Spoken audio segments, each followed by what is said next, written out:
Well, hi there, and welcome to Glen Suardal on the Isle of Skye. Now I've come here today because of this building here, which is I think it's the manager's house of an old quarry that used to exist up here. Behind it we've got the Coolin Mountains, so it can be a really striking image of this in the foreground and those in the background. What I'm really here to do is explore perspective and how your viewpoint and the lenses that you choose can really affect the final result. So let's see what we can find in terms of viewpoints and what lenses we need to use to make the most of them.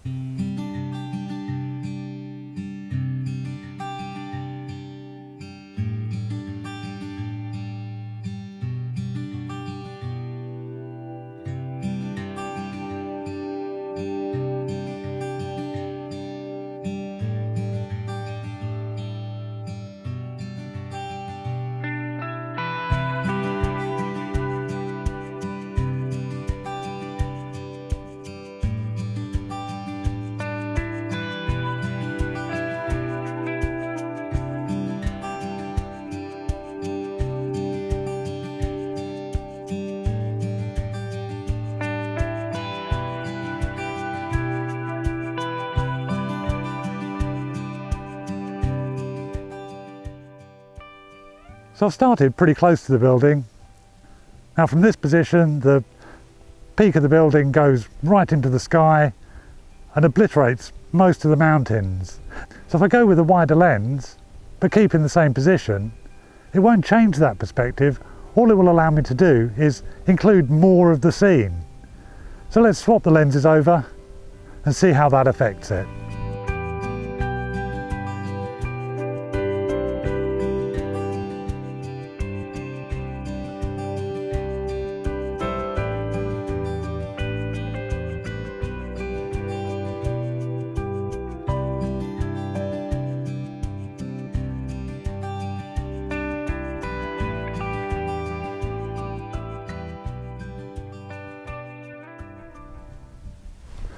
So now I've got really close to the building and taken a shot.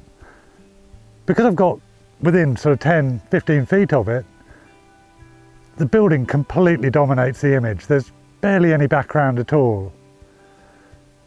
Now that's nothing to do with the lens. I've had to go down to 17mm to include the whole building, but the lens had nothing to do with the perspective. That's just purely moving from previous position up to much closer. So now let's walk back, get further away from the building and see how that affects the final image.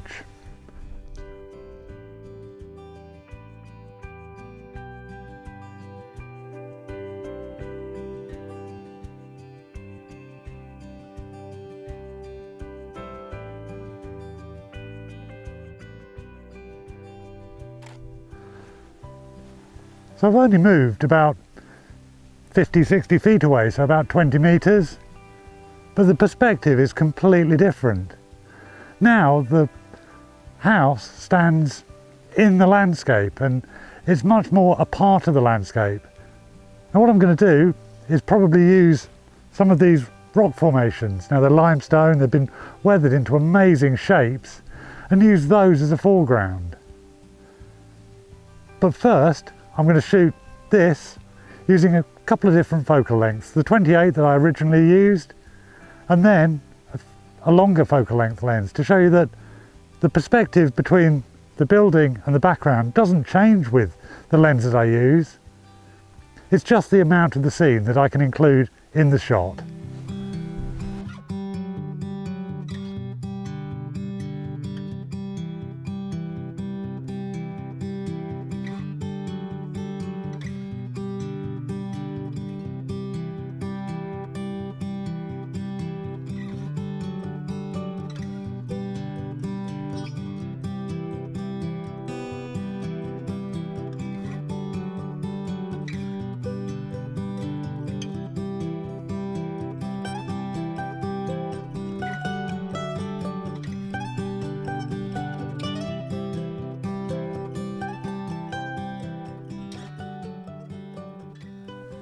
Now you might have noticed that I've taken the camera off the tripod. Now I'm a great advocate for using a tripod, but when you're exploring different composition options, it's often good to take the camera off the tripod and just explore around. Try different compositions, try different viewpoints, and see how that's going to affect your image. Before you do, if you need to, get the tripod and set it up and fine-tune that final composition.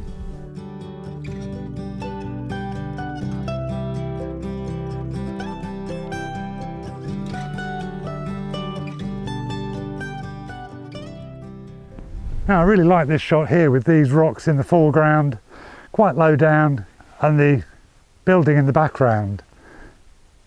So I'll try a couple of different shots. One, I'll try a wide aperture and try and throw this foreground out of focus, which is not a normal thing for landscapes, but it can be quite effective sometimes.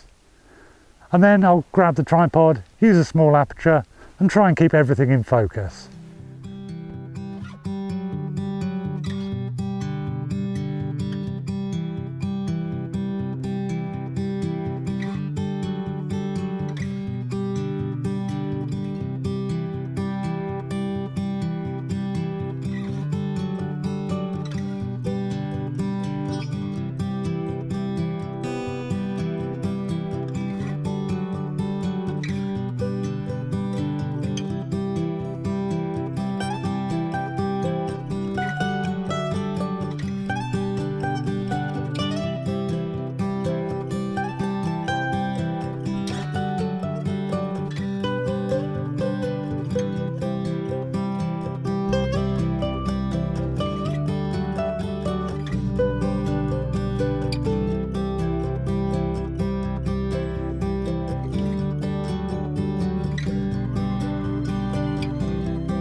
So I've come down away from the rocks, down to a little area a little bit closer to the building, and there's some really nice grasses in the foreground here that I think will work as a really nice foreground.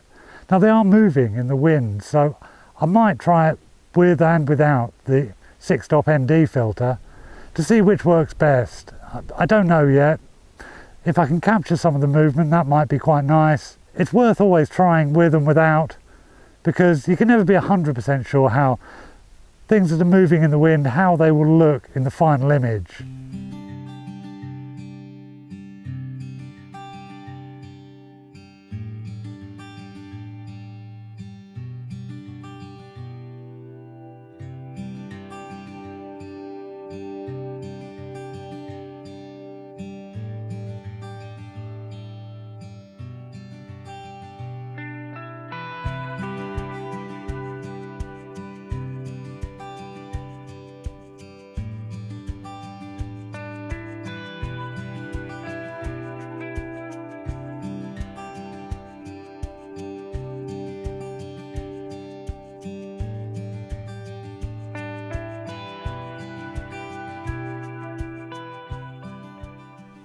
So, I think I've exhausted all the composition options that I've got right now in this light and these conditions, so it's time for me to head home. But I hope you've enjoyed the video and maybe learned a little bit about perspective, composition and lenses that maybe you hadn't thought of before. And if you have enjoyed it, please join me again when I'll be shooting on Skye or in the Highlands. So take care, and I'll see you later.